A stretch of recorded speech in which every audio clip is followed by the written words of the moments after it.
ये कहानी एक ऐसे छोटे बच्चे की है जो कि अपने बदले की जर्नी पे निकला हुआ है, जिसके अंदर की ये अपने फादर से अपने दादा की मौत का बदला उनसे लेने वाला है। इस जर्नी के अंदर हमें दिखाया जाएगा कि कैसे वो एक ताकतवर योद्धा बनता है। स्टोरी की शुरुआत में पर्सिल को दिखाया जाता है जो कि एक बर्ड को हंट करने के लिए अपने दादा की मदद मांगता है, जिस पर उसके दादा एक बड़ा सा डंडा लेते हैं और उससे उस बर्ड के ऊपर अटैक कर देते हैं। वो बर्ड मारी जाती है और उसे पकड़ने के पीछे पीछे पर्सिल भागता है और वो गिरते गिरते बच जाता है। और उसी रात को वो लोग उसी बर्ड को पका के खाते भी हैं।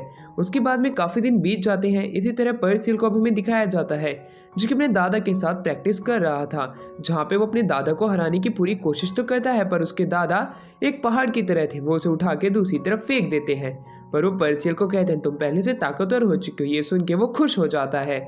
इसी प्रकार काफ़ी दिन और बीतते हैं और उस दिन पर्सिल का बर्थडे था। अब उसके ग्रैंडफादर को जब ये बात याद आती है, वो फट से उसके पास जाते हैं जहाँ पे पर्सिल कुछ घासों को पानी दे रहा था। उसे कहते हैं आज तो तुम्हारा जन्मदिन है। ये बात सुन के वो कहते हैं तो क्या हुआ, जिसमें वो कहते हैं तुम्हें कोई पार्टी नहीं चाहिए। जिसके ऊपर वो अब उसे एक पहाड़ी की चोटी पे लेके जाते हैं। वो कहते हैं अब तुम 16 साल के हो गए हो, अब तुम्हें एक एडवेंचर पे जाना चाहिए। ये दुनिया काफ़ी ज़्यादा बड़ी है जहाँ पे गोथ मोमीज रहती है। जिसके ऊपर वो कहता है तो मुझे उससे क्या करना है। जिसके बाद वो कहता है तुम अगर उन गोथ मोमीज से मिलोगे तो तुम्हारी पावर और भी ज़्यादा बढ़ जाएगी। जिस पे वो मना कर देता है बाहर जाने से, क्योंकि वो अपने ग्रैंडफादर के साथ में रहना चाहता है। पर उसके ग्रैंडफादर उसे मनाने की कोशिश करते हैं। बाहर की दुनिया की हर एक कहानी और किस्से उसे सुनाने लग जाते हैं, जहाँ पे एक बहुत बड़ा जंगल है जिससे बाहर निकलना नामुमकिन है। पर पर्सिल जाने से मना कर देता है। उसे यहीं पे रहना था अपने दादा के साथ में, और वो फिशिंग करने की बात करने लग जाता है। उसी रात को उसके ग्रैंडफादर वापस से उसे पूछते हैं कि अब वो वाकई में बाहर नहीं जाना चाहता। जिससे पर्सिल कहता है कि मेरे साथ अगर मेरे दादाजी हैं तो मुझे बाहर जाने की कोई ज़रूरत नहीं है, मैं यहाँ पे रह के आपकी रक्षा करूँगा। उसके इस तरह के मीठे शब्द सुन के वो कह देते हैं तुम तो अभी बच्चे हो, जैसे कि अपना पिछवाड़ा भी धोना नहीं आता। ये कह के वो उसी समय दारू पी के वहीं पे सो जाते हैं। वहीं पर्सिल जो था वो अपने ग्रैंडफादर से ऐसी बात कह देता है जिससे कि उसके ग्रैंडफादर काफ़ी ज़्यादा ब्लश करते हैं। रात को पर्सिल बाहर जाता है, जब वो बैठे बैठे सोच रहा था कि आखिरकार यहाँ से दूसरी दुनिया क्या होगी। वो खुशी के मारे इधर से उधर घूमने लग जाता है। वो जाना चाहता था पर अपने ग्रैंडफादर को अकेला नहीं छोड़ सकता था, वो वहीं सो जाता है। अगले दिन उसकी आँख खुलती है तब कोहरा छा गया था। उसी समय वहाँ पे एक नाइट आता है, जो कि नाइट वहाँ पे आके कहता है हे लड़के, यहाँ पे कोई बूढ़ा आदमी रहता है क्या। जिसके ऊपर पर्सिल कहता है हाँ हाँ वो तो मेरे ग्रैंडफादर हैं। जिसपे वो उनका साथी बताने की बात करने लग जाता है कि वो पुराने साथी रह चुके हैं होली नाइट में 16 साल पहले। तो दूसरी तरफ पर्सिल उन्हें जगह बता देता है और उसके जहाज को वो खुद ही चलाने का प्लान करने लग जाता है। वहीं वो नाइट जाते जाते कहता है कि इस बच्चे को शायद से भी कुछ भी नहीं पता है। उसी समय अब हमें दिखाया जाता है कि कैसे पर्सिल अपने दादा के पास जाने लग जाता है। वहीं दूसरी तरफ उसके दादा जहाँ पे ब्रेकफास्ट को इंतज़ाम कर रहे थे, उनके ऊपर एक अटैक आता है जो कि उसी नाइट ने किया था, जो कि खुद को होली नाइट का एक सदस्य बताता है। वो कहता है कि तो अच्छा तुम इतने समय से यहाँ पे छिपे हुए थे हमारी नज़रों से बाहर बच के, और उसे काफ़ी ज़्यादा इंजर्ड भी कर देते हैं अपने एक ही अटैक से। उनकी छाती के आर पार अब दिखने लग जाता है। पर्सिल ये देख के आगे बढ़ के अपने दादा को बचाना चाहता था, पर तभी वो होली नाइट उसके ऊपर भी अटैक करके कहता है अगली बारी तुम्हारी है, तुम वहीं पे रहो जहाँ पे हो। पर पर्सिल एक छोटा सा पत्थर उठा के उसके मुंह पे फेंक देता है, पर वो बंदा उससे भी बच जाता है। पर्सिल अपने दादा को बचाना चाहता था पर वो नहीं बचा सकता था, क्योंकि वो नाइट वाकई में काफ़ी ज़्यादा शक्तिशाली था। अब वहीं पे उसके दादाजी जो थे वो उस नाइट को पकड़ लेते हैं और पर्सिल को भागने का कहते हैं। पर पर्सिल कहता है नहीं दादा मैं तुम्हें बचा के ही जाऊंगा। पर उसके दादा के पास इतनी एनर्जी नहीं थी। वापस से वो नाइट उन्हें काफ़ी ज़्यादा और इंजर्ड कर देता है और पर्सिल के भी ऊपर अटैक कर देता है। अब उसके भी छाती के आर पर काफ़ी सारे निशान छप गए थे और वो अब अपने दादाजी को भी नहीं बचा पाया था। जिसके बाद वो नाइट वहाँ से चला तो जाता है, पर उसे बताते हुए ये कहता है कि मेरे यहाँ पे आने का काम सिर्फ एक ही था। मैं उन 4 नाइट्स को ढूंढ रहा हूँ जो कि अपोकलिप्स लेके आएंगे इस कॉन्टिनेंट के ऊपर, जो कि राजा अर्थर के लिए एक बहुत बड़े कांटे बन सकते हैं। मैं उन्हें ख़त्म करने आया था, पर मुझे लगता नहीं कि तुम उन्हीं में से हो। ये कह के वो चला जाता है। वहीं दूसरी तरफ अब पर्सिल को गुस्सा आने लग जाता है कि उसके वो दादाजी को नहीं बचा पाया। पर दूसरी तरफ उसके दादाजी कहते हैं पर्सिल मैं तुम्हें ये बात बताना चाहता हूँ, पर ये बात काफ़ी ज़्यादा लंबी है। ये जो बंदा था यही तुम्हारे फादर हैं। ये बात तो सुन के पर्सियल के रोंगटे खड़े हो जाते हैं कि आखिरकार उसके फादर यहाँ पे क्या करने आए थे और वो मेरे दादाजी को क्यों मार के गए। वो कहता है कि आपने तो कहा था कि मेरे फादर कुछ समय पहले ही मर चुके थे, पर वो वापस से कैसे आ सकते हैं। जिसके ऊपर उसके दादाजी कहते हैं, अगर तुम्हें इन सारी चीज़ों का पता लगाना है तो तुम्हें एक जर्नी पे निकलना पड़ेगा और उस जर्नी के अंदर तुम्हें सबसे पहले वो 4 नाइट्स ऑफ अपोकलिप्स को ढूंढना पड़ेगा जिसकी तलाश वो बंदा कर रहा है जो कि तुम्हारे फादर हैं। ये बात सुन के पर्सियल कहता है, हाँ ग्रैंडपा, हम जर्नी पे ज़रूर जाएंगे, पर आप मेरे साथ चलोगे ना। उसकी ये बात सुन के वो कहते हैं कि मेरे पास अब इतनी ताकत नहीं है कि मैं तुम्हारे साथ जा सकूं, पर मैं वादा करता हूँ कि मेरी आत्मा ज़रूर तुम्हारे साथ हमेशा रहेगी। ये कहने के बाद में वो पर्सियल को अपनी जर्नी अकेले शुरू करने का कह के मर जाते हैं। वहीं पे पर्सियल अपने दादा को दफनाता है। कुछ दिन उसी पहाड़ी के ऊपर वो काटता है, जो कि अब एक सूटकेस को खोलता है जिसमें कि उसकी जर्नी के ड्रेस रखे हुए थे। जर्नी के ड्रेस देख के वो वापस से उसी जर्नी पे निकलने का वादा करता है जिसका कि उसने अपने दादा से वादा किया था। पर सबसे पहले वो गिर जाता है। शुरुआत काफ़ी ज़्यादा बुरी थी, पर धीरे धीरे करके वो पहाड़ी से नीचे उतरने की कोशिश करता है, जो कि वाकई में काफ़ी ज़्यादा ऊंची थी। उसे काफ़ी सारा समय लगता है। धीरे धीरे करके एक दिन बीत जाता है। अब ज़मीन दिखने लग जाती है। वो खुशी के मारे पहाड़ी से गिर जाता है गलती से, पर एक चिड़िया उसे बचा लेती है। वो चिड़िया को शुक्रिया कहता है कि वो वापस से उसे गिरा देती है। अब गिरते हुए वो वहाँ पे एक पेड़ के ऊपर जा गिरता है और वो अब उसकी सॉफ्ट लैंडिंग हो तो जाती है। वहाँ पे एक फॉक्स थी जो कि उसने पहले कभी नहीं देखी थी चिड़ियाओं के अलावा।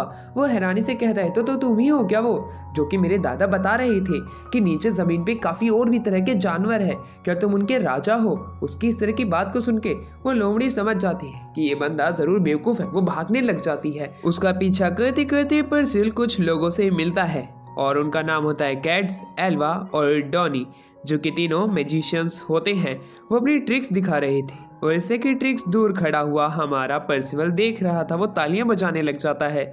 इसलिए से डॉनी आगे आता है और उसे कहता है कि तुमने हमारा शो देखा है, वो भी बिना पैसे के। तुम्हें पैसे निकालने पड़ेंगे, लाओ मुझे जल्दी से कुछ पैसे दो। जिसके ऊपर पर्सिवल नहीं समझ पाता ये क्या मांग रहा है, पर वो उसे अपना बैग ज़रूर दे देता है। उसका बैग लेके डॉनी उसे हवा में उछाल देता है। मैजिक की मदद से पर्सिवल को मज़े आ रहे थे, पर डॉनी वहाँ से भाग जाता है उसका सामान लेके। पर एल्वा को बुरा लगता है। एल्वा कहती है कि हम एक बच्चे का सामान लेके भाग रहे हैं, हमें उसे वापस दे के आना पड़ेगा। डॉनी के दिल में भी चेंज आता है। वो वापस करने के लिए मान जाता है, पर वो दूर आ चुके थे। पर तभी पर्सिवल तेजी से भागते हुए उनके पास में आ जाता है। ये देख के वो सभी लोग हैरान थे। अब डॉनी जो था वो एल्वा के कहने पे उसका बैग उसे वापस से लौटा देता है। वहीं दूसरी तरफ अब वहाँ पे वो उससे पूछते हैं कि आखिरकार वो यहाँ पे क्या कर रहा है, जिसके ऊपर वो अपनी कहानी बता देता है जहाँ पे उसके दादा को उसके फादर ने ही मारा था और अब वो अपने फादर को ढूंढने की जर्नी पे निकला है रिवेंज लेने के लिए। पर्सिवल की आंखों में इस तरह का जुनून देख के वो लोग हैरान तो थे, पर तभी पर्सिवल भूल जाता है और वो कुछ भी बड़बड़ाने लग जाता है, जैसे कि एक गाँव में वो जाना चाहता है जहाँ पे काफ़ी सारे लोग हों। जिसके ऊपर केस जो था वो उसे कहता है, तो ठीक है हम तुम्हारी मदद करने के लिए तैयार हैं। पर उससे पहले डॉनी उसका एक टेस्ट लेता है जहाँ पे उसे तीरंदाजी करवाते हैं, जिसमें उसे काफ़ी ज़्यादा महारत हासिल थी ऐसा पर्सिवल ने कहा था। पर पर्सिवल की तीर पीछे मुड़ जाती है और डॉनी के बाल काट देती है। वहीं अब दूसरी तरफ डॉनी उसे लेके जाने के लिए तैयार हो जाता है।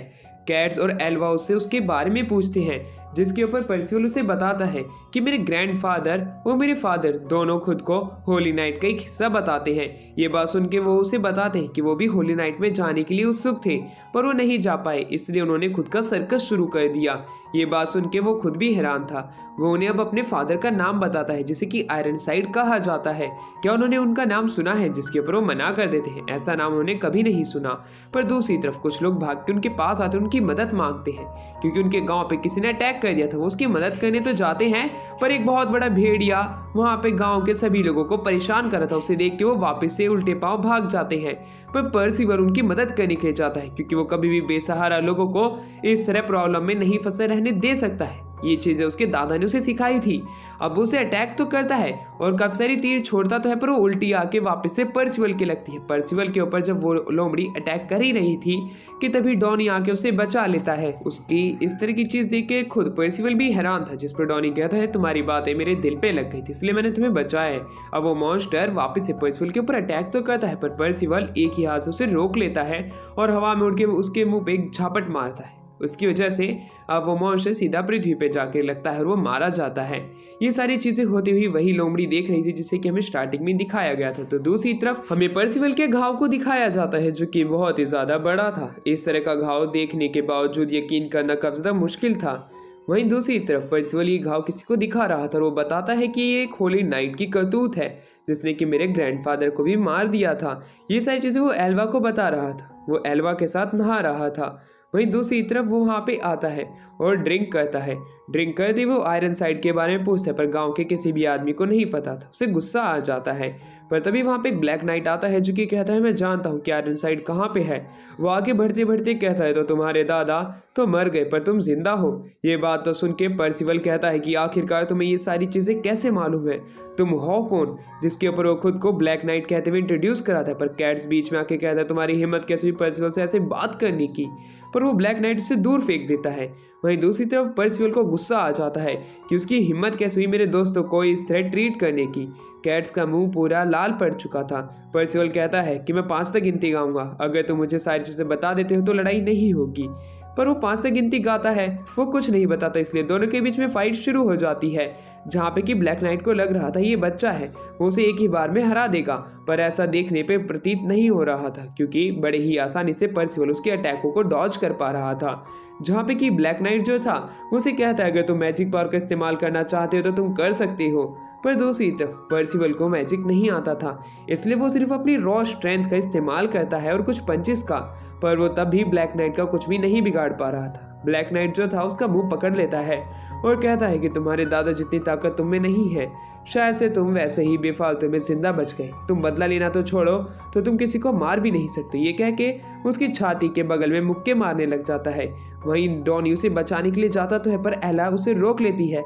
एल्वा कहती है अगर तुम जाओगे तो तुम खुद ही फंस जाओगे। वहीं वो बच्चा आगे आता है जिसे कि वहाँ पे पर्सिवल ने बचाया था। वो कहता है पर्सिवल ने हमारी जान बचाई, उसे छोड़ दो। ये बात सुन के पर्सिवल में एक अलग ही ताकत आ जाती है। उसके हाथ के अंदर से मैजिक बाहर फ्लोट होने लग जाता है। इस तरह का मैजिक देख के वो खुद भी हैरान था। वो ब्लैक नाइट से कहता है क्या मैं इस मैजिक का इस्तेमाल कर सकता हूँ हमारी फाइट के अंदर। पहली बार ऐसा हुआ है कि अपने दुश्मन से ही ये पूछ रहा है। डॉनी कहता है कि तुम जल्दी से इसे खत्म कर दो, तुम्हारे पास मैजिक है, ये भी बहुत ही ज्यादा मात्रा में। पर दूसरी तरफ ब्लैक नाइट जो था वो कहता है तो अच्छा, अब तुम मैजिक का भी इस्तेमाल करना सीख चुके हो, तुम काफ़ी जल्दी हर चीज़ सीख जाते हो। तो दूसरी तरफ पर्सिवल जो था वो अपने मैजिक का इस्तेमाल करने से पहले उसकी आग को डॉज करता है जो कि ब्लैक नाइट ने अपने शरीर से छोड़ी थी। वहीं ब्लैक नाइट उस फायर को अपने आप से कंट्रोल कर पा रहा था जिसकी वजह से पर्सिवल को काफ़ी सारी दिक्कतें हो रही थी उसे डॉज करने में। पर एट दी एंड वो उस आग की चपेट में फंस ही जाता है जिसके बाद में आग उसके पूरे शरीर पे लग चुकी थी। इसके ऊपर ब्लैक नाइट कहता है अगर तुम हार मान लेते हो तो मैं शायद से तुम्हें जिंदा छोड़ दूं, वरना मेरी आग से जो कोई भी मरा है उसकी सिर्फ राख ही बची है। इस तरह की बात सुन के पर्सिवल कहता है पर तुम मेरी चिंता मत करो। वो खुद को अपने मैजिक में लपेटने की कोशिश करता है पर वो फायर तभी उसके ऊपर काफी ज्यादा असर कर रही थी। पर तभी वहाँ पे कुछ छोटे छोटे मिनियंस आ जाते हैं जो कि पर्सिवल की हेल्प करने लग जाते हैं, जो कि वही मैजिक के मिनियंस थे जो कि पर्सिवल के पास में है। पर्सिवल के उस मैजिक मिनियंस की वजह से उसके शरीर से आग हट जाती है। उसके शरीर पे कोई भी ऐसा दाग या धब्बा नहीं था जो कि आग के बारे में बता सके। वो उससे काफी ज्यादा इम्प्रेस हो जाता है। ब्लैक नाइट कहता है बच्चे, शायद से मुझे लगता है मैंने तुम्हें कम आंका था, पर तुम पहले से ज्यादा ताकतवर मुझे ऐसा लगते हो। ये कहने के बाद में पर्सिवल अब आगे बढ़ने लग जाता है। पर्सिवल जानता था कि वो इसे नहीं हरा सकता है पर वो तब भी अपनी पूरी कोशिश करता है जिसके अंदर वो नाकामयाब होता हुआ दिखाई पड़ रहा था क्योंकि ब्लैक नाइट जो है वो अपनी फुल स्ट्रेंथ का इस्तेमाल नहीं कर रहा था। पर्सिवल के क्यूट एक्ट को देख के वो कहता है अब तुम्हें खत्म करने का वक्त आ चुका है। ये कहने के बाद उस पर अटैक करने वाला था पर तभी बीच में डॉनी आ जाता है। पर जैसे ही वो ब्लैक नाइट इन सबको खत्म करने ही वाला था कि तभी वहाँ पे बीच में हमें उसी फॉक्स को दिखाया जाता है जो कि शुरुआत में आई थी। वो अपने एक मैजिक का इस्तेमाल करती है और वहाँ से डॉनी खुद को और पर्सिवल को लेके गायब हो जाती है। वो एक जगह पे आ चुकी थी जिसे कि जॉर्ज फॉरेस्ट कहा जाता है जहाँ पे कि एक बहुत बड़े ड्रैगन के स्केल्स थे। अब वो लोमड़ी खुद का नाम सीन बताती है जिसके बाद वो कहती है कि तुम शायद से नहीं जानते हो पर पर्सिवल तुम 4 नाइट्स ऑफ अपोकलिप्स के एक हिस्सा हो। ये कहने के बाद वो बताती है कि आर्थर जो कि एक बुरा किंग है उसके जितने भी रॉयल नाइट है वो उन 4 अपोकलिप्स नाइट्स को ख़त्म करने के लिए पीछे छोड़ चुके हैं अपने बाकी के रॉयल नाइट्स को। इसी वजह से तुम लोग जिंदा नहीं बच सकते हो। वो बताती है ये जो 4 नाइट्स हैं जो कि एपोकलिप्स के बनने वाले हैं, वो इस दुनिया को तबाह कर देंगे। इसी वजह से वो लोग तुम्हें ख़त्म करना चाहते हैं। इस तरह की बात सुन के खुद पर्सियल भी हैरान था, पर पर्सियल जो कि इतना ज़्यादा क्यूट बंदा है, वो आखिरकार पृथ्वी को कैसे तबाह कर सकता है। ब्लैक नाइट अब अपनी कॉन्फ्रेंस में जाता है जहाँ पे कि सभी रॉयल नाइट्स को इकट्ठा किया गया था कि जिससे कि जल्द से जल्द आने वाले टाइम में हम किस प्रकार 4 एपोकलिप्स नाइट को ख़त्म करने वाले हैं, उसकी जांच पड़ताल के लिए किसको क्या सबूत मिले हैं, जिसमें से पर्सियल उन्हीं में से एक होने का ये सबूत उन्हें मिल जाता है। इसी वजह से आयरनसाइड को गुस्सा आता है कि वो वक्त रहते हुए उसे ख़त्म क्यों नहीं कर पाया। उन 4 एपोकलिप्स नाइट्स को ख़त्म करने के लिए भेज देते हैं, जहाँ पे रास्ते में आयरनसाइड को ब्लैक नाइट मिलता है। वहीं उससे वो आयरनसाइड पूछता है क्या तुमने पर्सिवल को मार दिया, जिसपे वो मना करता है। वो कहता है मैं तो उसे अपना स्टूडेंट बनाना चाहता था। आयरनसाइड को गुस्सा आ जाता है, पर जिसके पर ब्लैक नाइट कहता है शायद से हमें अपनी चाल जल्द ही चलनी पड़ेगी, मैं उसे अपना स्टूडेंट बनाना चाहता हूँ। आयरनसाइड कहता है कि मुझे अगर वो मिला तो मैं उसे खत्म कर दूंगा। उस छोटी सी पिंक फॉक्स की इस तरह की बात को सुन के खुद पर्सिवल भी हैरान था, पर वो मना कर देता है कि वो पृथ्वी को तबाह नहीं करेगा। वो सिर्फ अपने फादर यानी कि आयरनसाइड को हराएगा, अपने दादा का बदला लेगा और अपने एडवेंचर पे निकल जाएगा, और उसकी वजह से कोई भी परेशान नहीं होने वाला है। जिसके ऊपर वो लोमड़ी बताती है वो जिस एडवेंचर की बात कर रहा है, जिसके बारे में उसके दादा ने बताया था, वो जगह 16 साल पहले डीमंस के साथ एक वॉर में तबाह हो चुकी है। अब तुम वहाँ पे जाके क्या करोगे? वहाँ पे सिर्फ बड़ी बड़ी परेशानियां हैं जिनसे बचना नामुमकिन है। इस तरह की बात को सुन के खुद पर्सिवल भी हैरान था, पर वो अब उस जगह को और भी ज़्यादा इंटरेस्टिंग समझने लग जाता है, क्योंकि जहाँ पे बड़ी बड़ी प्रॉब्लम्स होंगी उन्हें सॉल्व करने में उतना ही मज़ा आएगा। उसके लिए एक एडवेंचर का न्यू प्लेस बन चुका था, जिसके ऊपर वो फॉक्स अब उसे यहाँ पे इस जंगल में घुमाने लग जाती है। उन्हें भूख लगती है और वे कंपटीशन रखते हैं कि कौन सबसे पहले शिकार पकड़ेगा। वो सभी लोग अपने शिकार के लिए निकल जाते हैं, जहाँ पे पर्सिवल को एक बढ़िया सा जंगल दिखाई देता है और वो उस तरफ भाग जाता है। डॉनी को तीरंदाजी करने में दिक्कत आ रही थी, वो अपने आप एनिमल्स को नहीं पकड़ पा रहा था, पर एक बड़ी सी नन उन्हें दिखाई देती है। वो नन के पास जैसे ही जाते हैं वहाँ पे कुछ छोटे छोटे एंजल्स आते हैं और उसे बताते हैं कि हमने एक अजनबी बंदे को जंगल की तरफ जाते हुए देखा है, वही अंधेरे वाले में। ये बात सुन के वो समझ जाते हैं कि वो जरूर पर्सिवल होगा। पर्सिवल का नाम सुनते ही उनके रोंगटे खड़े हो जाते हैं। जंगल के अंदर हमें बड़े बड़े शैतानों को दिखाया जाता है जिन्हें पर्सिवल मार रहा था। वो कहता है कि मेरे शिकार तो मेरी तरफ ही बढ़ते हुए आगे आ रहे हैं, मैं कितना ज्यादा लकी पर्सन। पर तभी एक आवाज आ रही थी जो कि उसे अपनी तरफ बुला रही थी। बचाओ बचाओ कह के एक जगह पे एक जानवर के ऊपर एक बंदा कुछ एक्सपेरिमेंट करने वाला था। ये कहने के बाद वो अपने खुद ही होठों को काट लेता है, और वहीं दूसरी तरफ वो जानवर दुखी था। पर तभी पर्सिवल के वहां पे आ जाने पे पर्सिवल जल्द से जल्द उस जानवर को आज़ाद करा के भगा देता है। पर अब पर्सिवल खुद ही उस जगह पे फंस चुका था। वहाँ पे वो खुश हो रहा था कि उसने एक जानवर की जान बचा ली, पर वो उसी समय बेहोश हो जाता है। उसके साथी उसे बचाने के लिए आगे तो जा रहे थे, पर दूसरी तरफ वो लोग यही सोच रहे थे कहीं वो बंदा उसके ऊपर एक्सपेरिमेंट शुरू ना कर दे। पर पर्सिवल तो उसी बंदे के हाथ लग चुका था जो कि एक्सपेरिमेंट करने के लिए बिल्कुल तैयार था। वो कहता है पहले तो मैंने जानवर सोचा था, पर अब मेरे हाथ इंसान लग चुका है। दूसरी तरफ कुछ एंजल्स उसे बचाने के लिए कहती है। इधर एक संकी आदमी रहता है जो कि जानवरों को शैतान में तब्दील कर देता है। उसी के हाथों पर्सिवल लग चुका था। वह बंदा पर्सिवल के पास में आता है और कहता है कि मैं तुम पे बस कुछ ही एक्सपेरिमेंट करूंगा, तुम जिंदा बच जाते हो तब मैं तुम्हें यहाँ से बड़ी आसानी से जाने दूंगा। तुम चिंता मत करो, मैं तुम्हारे साथ कुछ भी उल्टा सीधा करने नहीं वाला हूँ। तुम मुझे गलत समझ रहे हो, पर ये मेरे एक्सपेरिमेंट ज़्यादातर फेल हो जाते हैं। अगर तुम मर गए तो इसकी जिम्मेदारी मेरी नहीं है। वो कुछ पोर्शंस को आपस में मिलाता है, पर दूसरी तरफ पर्सिवल उसके उन पोर्शन को लेने से मना कर देता है। वो कहता है अगर तुम बेवकूफ़ हुए और तुमने गलत पोर्शन मिला दिए तब मेरी तो जान चली जाएगी, फिर मेरा रिवेंज कौन लेगा? उसकी ये बात सुन के वो बंदा कहता है मुझे भी रिवेंज लेना है, इसलिए मुझे ये करना ही होगा। ये कहने के बाद वो कहता है कि शायद से तुम ही मेरी किस्मत में लिखे थे मेरे इस एक्सपेरिमेंट के अंदर, अब तुम ही मेरा साथ देने वाले हो।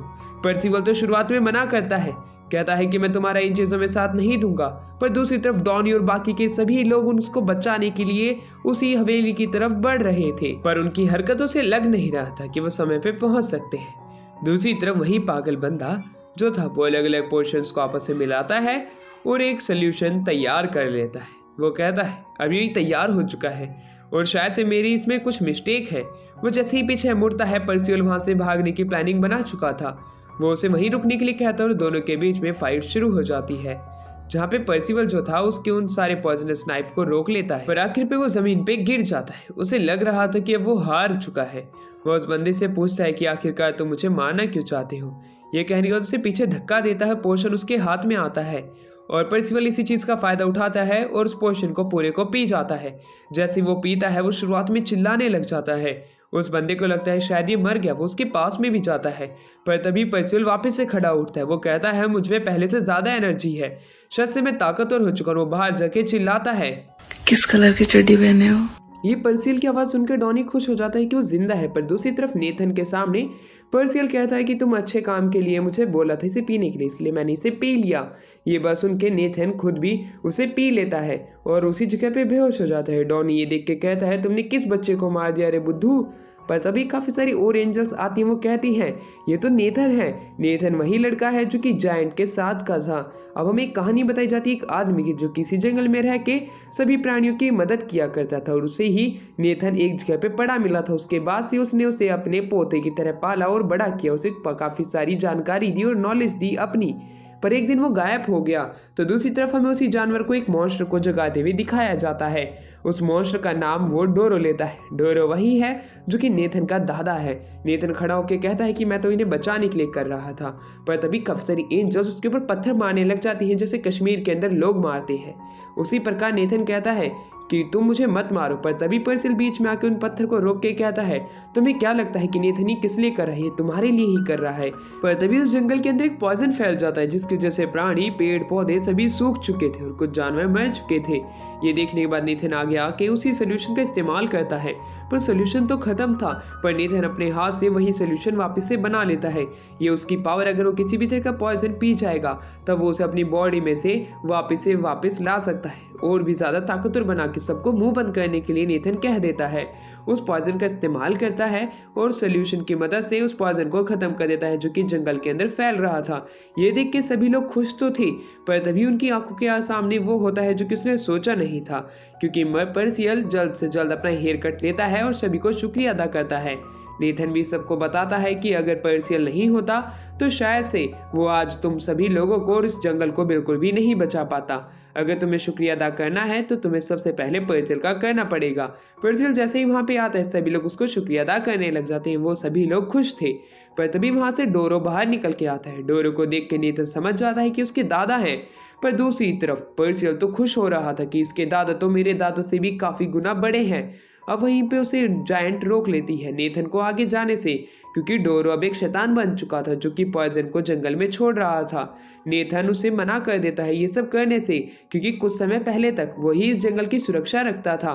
पर तभी वो जानवर जो कि शैतान बन चुका था डोरो, वो उसे ख़त्म करने वाला था। पर तभी जायंट बीच में आके नेथन को बचा लेती है। तो दूसरी तरफ पर्सियल भी उसे बचा लेता है, पर उसी बीच जायंट काफ़ी ज़्यादा जल जाती है। तभी वहाँ पे वही जानवर आता है जिसने कि सबसे पहले डोरो को एक शैतान में बदला था। वो कहता है कि इसके कर्मों की सज़ा है, जो कि इसे जब ही आज़ादी मिलेगी जब ये जॉर्ज फॉरेस्ट को ख़त्म कर देगा। वो नेथन को मारने जाता ही कि तभी बीच में पर्सियल कूद जाता है। उसने नेथन की जान बचा ली थी। नेथन को वो कहता है कि मैं तुम्हारे दादा का बदला ज़रूर लेके रहूँगा और इस जानवर को ख़त्म कर दूंगा। जैसे ही वो जानवर डोरो को आगे जाने के लिए कहता है वो मारा जाता है एक तीर से, और वो तीर चलाने वाला और कोई नहीं बल्कि दूर खड़ा पुष्पा होता है। पुष्पा भी एक रॉयल नाइट है। पुष्पा उन्हें दो चीज़ें बताता है, अगर तुमने मुझे झुका दिया तब मैं तुम्हें बता दूंगा कि क्यों डोरो को इस तरह की सज़ा मिली, और अगर तुमने मुझे झुका के पेल दिया तब मैं इस डोरो को ठीक कर दूंगा। जहाँ पे फॉक्स उन्हें फाइट करने से मना कर देती है, पर नेथन ये नहीं मानता है। वो उसे फाइट करने चला जाता है। वो श्रीकांत बनने की कोशिश कर रहा था जो कि पुष्पा को हरा सकता था। पर दूसरी तरफ पर्सियल भी उसकी मदद करने के लिए तैयार था, पर वो गलती से फाट कर देता है अपनी पावर मैजिक निकालने की जगह। अब दूसरी तरफ पुष्पा जो था उन सभी के ऊपर अटैक करने लग जाता अपने बर्फ के गोलों से, पर उसका असर पर्सियल पे नहीं होता है। वहीं नेथन दूर जाके गिरता है क्योंकि डोरो बीच में आ चुका था। डोरो को बचाते हुए पर्सियल कहता है तुम्हें दिखाई नहीं देता वो तुम्हारा ही पोता है, तुम आखिरकार उस पर कैसे हमला कर सकते हो। तो दूसरी तरफ पुष्पा ये देख के हैरान था कि वो शायद से इस मॉन्स्टर का माइंड बदलने की कोशिश कर रहा है और ऐसा वाकई में हो भी जाता है। पर पुष्पा ये खत्म होने से पहले उन पे अटैक करने का प्लान बना चुका था। फॉक्स उन्हें बचने के लिए कहती है पर पर्सियल जल्दी से ऊपर जाता है और उन सभी अटैक को डाइवर्ट करने लग जाता है, जिससे कि नेथन और उसके दादा के ऊपर वो अटैक ना लगे। पर इसमें खुद पर्सियल भी इंजर्ड हो जाता है। डॉनी उसके लिए दुखी था, वो भी फाइट करना चाहता था पर ऐसी फाइट में वो मारा जाएगा। नेथन उसे शुक्रिया अदा करता है। वहीं पुष्पा जब उन्हें आखिर में खत्म करने ही वाला था कि तभी वहां पे हमारे छोटे पुष्पा भाव के अंदर एक ताकत आ जाती है जो कि उसी की ही मैजिक पावर थी। इतनी सारी मैजिक पावर देख के सभी लोग हैरान थे क्योंकि पिछली बार से भी ज़्यादा ताकत है। वहीं दूसरी तरफ पर्सियल कहता है अब तुम मुझसे नहीं बचने वाले हो। पर तभी पुष्पा जो था वो उसके ऊपर अपना अटैक करने के लिए तैयार हो ही रहा था कि तभी पर्सियल उसकी तरफ आगे बढ़ने लग जाता है और वो कहता है तुमने बहुत बुरे काम किए, तुम्हारी उसकी सज़ा मैं तुम्हें दूंगा। ये कहने के बाद उसके ऊपर अटैक करने लग जाता है, जहाँ पे पुष्पा बचने की कोशिश तो करता है पर वो उसमें नाकामयाब होता है क्योंकि छोटा पुष्पा उससे ज़्यादा ताकतवर था। छोटा पुष्पा उसे ज़मीन के अंदर दबा के रख देता है अपने पंच की वजह से, जो कि उसकी मैजिक पावर की मदद से एक बड़े साइज में बन चुका था। वो कहता है कि तुमने डोरो को इस तरह का मॉन्स्टर बना दिया जो कि हर किसी की मदद किया करता था और दूसरी तरफ तुम कह रहे हो कि उसने सीन्स किए हैं, ये नामुमकिन है। तो दूसरी तरफ हमें दिखाया जाता है जहाँ पे कि कैसे उसने हमारे डोरो को एक शैतान में तब्दील कर दिया था एक डील के चलते हुए, और उसी के बाद से ही उसने उसे अपनी कैद में रखा। पुष्पा जो था वो खड़े होने की अपनी पूरी कोशिश कर रहा था। वो कहता है कि मैं इस जंगल को तबाह करने आया था पर तुम मेरे इस प्लान के बीच में कांटे बन चुके हो। उसे ये बात तो पता चल चुकी थी कि सामने ये अपोकलिप्स नाइट है। ये पता चलने पे कि उसके सामने जो छोटा सा बच्चा है ये 4 नाइट ऑफ अपोकलिप्स का एक हिस्सा है। वो समझ चुका था कि मैं एक तीर से 2 निशानों पे साध सकता हूँ, जैसे कि जंगल को तबाह करना और इस नाइट को मारना। पर शायद से उसकी ये बातें खाली थी क्योंकि हमारे सामने पर्सियल पहले से ज़्यादा ताकतवर बन चुका था और पुष्पा को काफ़ी ज़्यादा पीछे धक्का देने में कामयाब हो पा रहा था। यानी कि अभी के समय छोटा पुष्पा बड़े पुष्पा से ज़्यादा ताकतवर है। डॉनी कहता है कि अब ये जो अटैक करने वाला है वो ताकतवर होगा, तुम्हें बच जाना चाहिए। सेन भी उसी को यही चीज़ें समझाता है। एक पक्षी जो कि लाइटनिंग का बना था उसे उसी पक्षी के बारे में याद आता है कि कैसे उसके दद्दू ने कैसे उस पक्षी को मारा था। वो अपने दद्दू की तलवार को अपने मैजिक से बना के उस पक्षी को काट देता है। ये देख के पुष्पा हैरान था कि इस बच्चे के पास इतनी ज़्यादा पावर थी क्या। अब वहीं पे वो छोटा पुष्पा बड़े पुष्पा को एक ही अटैक में मार देता है। यानी कि अब वो पुष्पा हार चुका था जो कि इन्हें बल्कि हराने के लिए आया था और एक तरीके से एक पहाड़ी पूरी आधी से ज़्यादा कट चुकी थी। इस तरह की ताकत को देखने के बाद पर्सियल उस ताकत को बुझाने की कोशिश करता है पर वो नाकामयाब होता है। अब बड़ी जायंट भी बच चुकी थी। अब वहीं पे सीन जो था वो बीच में आके बताता है ये जितने भी जायंट्स होते हैं जब कभी इनके ऊपर अटैक होता है ये खुद को अटैक से बचाने के लिए खुद के ऊपर एक इस तरह की शील्ड बना लेते हैं कि वो हर अटैक को रोक सकती है। नेथन इसको लेके खुश हो ही रहा था कि दूसरी तरफ हमें डोरो को दिखाया जाता है जो कि एक शैतान में बदला हुआ था।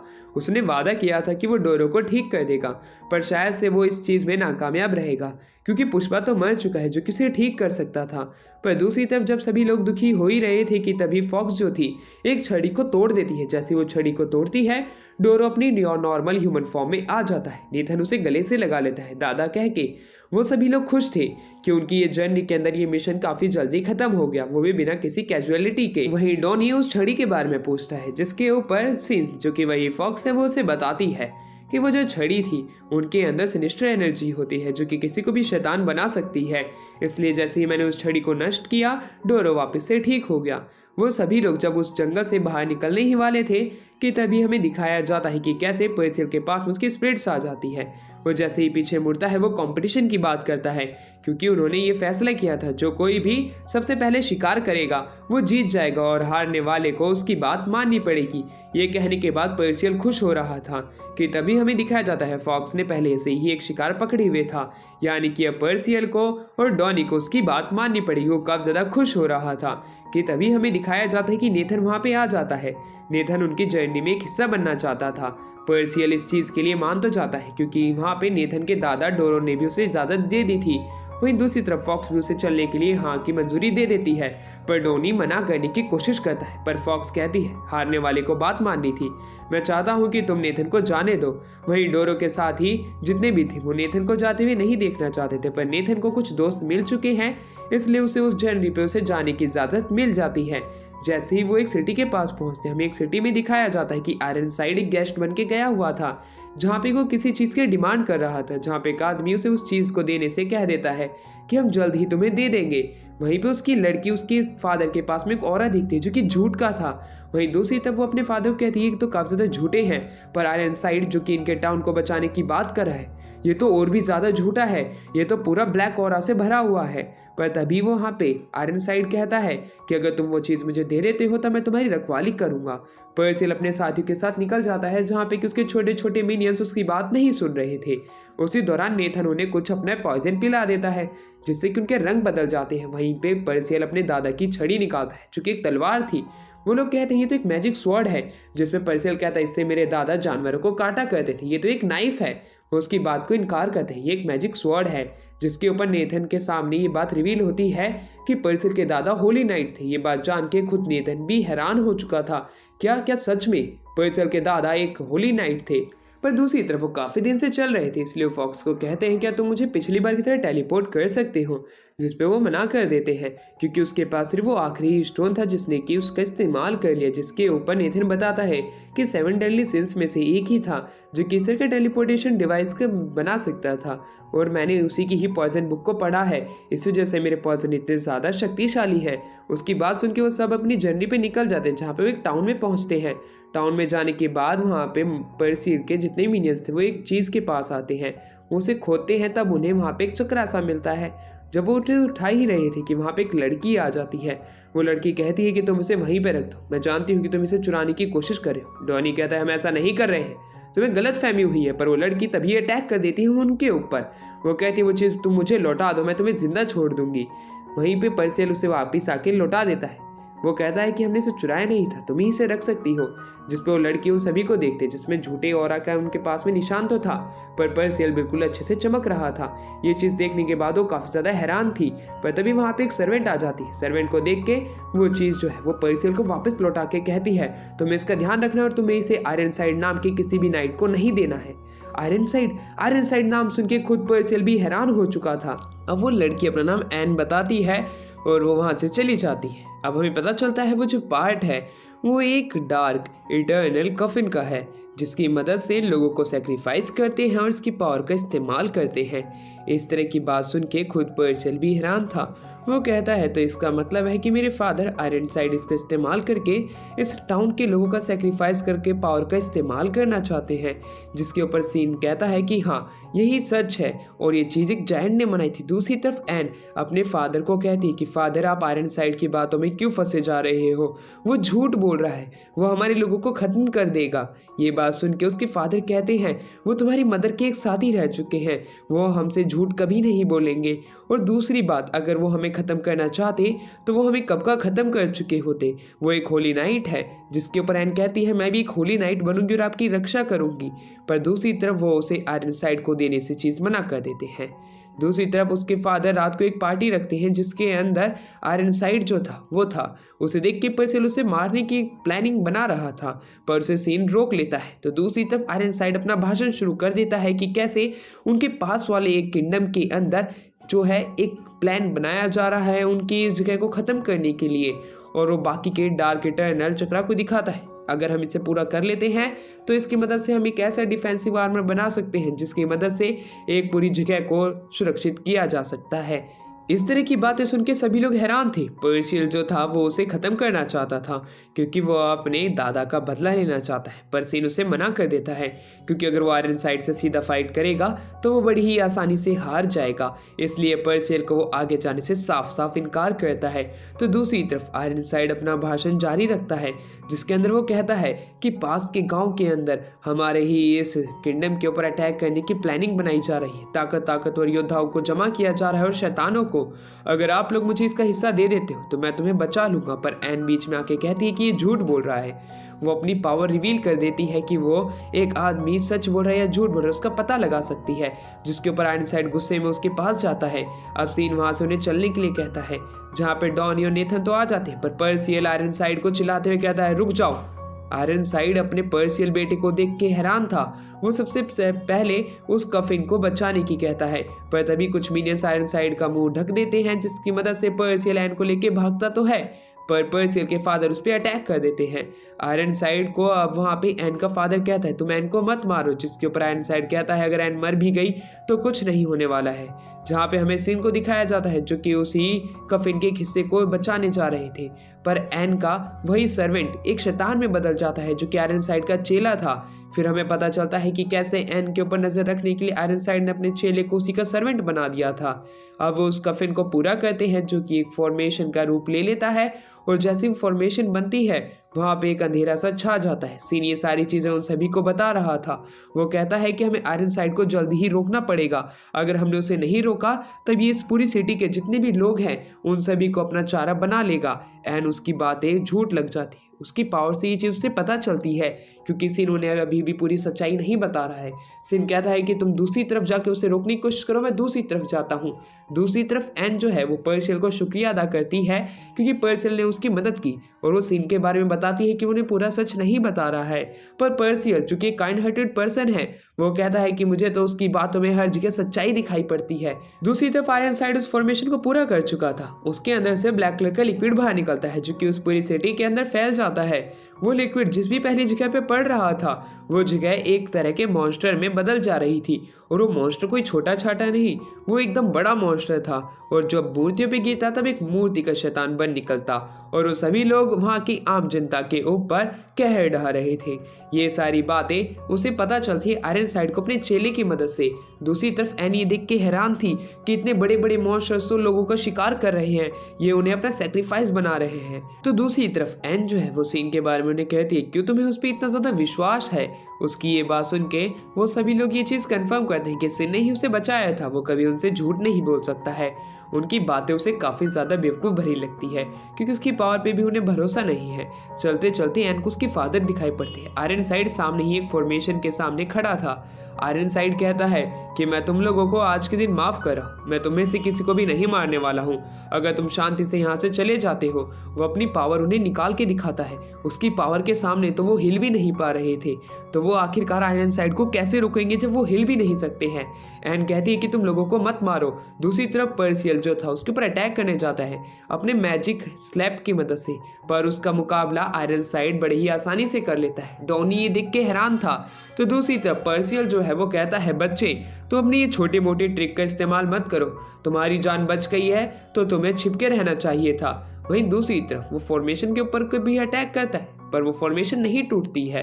पर्सियल कहता है कि तुम शायद से ज्यादा ही ताकतवर हो, पर मैं तुम्हें खत्म करने की पूरी कोशिश करूंगा। पर तभी आयरनसाइड उनके ऊपर अटैक कर देता है। वो अटैक देख के सभी लोग हैरान थे कि वाकई में कब ज्यादा पावरफुल है। डॉनी तो ये तक कहता है कि हम इस सिटी के नहीं है तो हम क्यों यहाँ पे अपनी जान खतरे में डाल रहे हैं।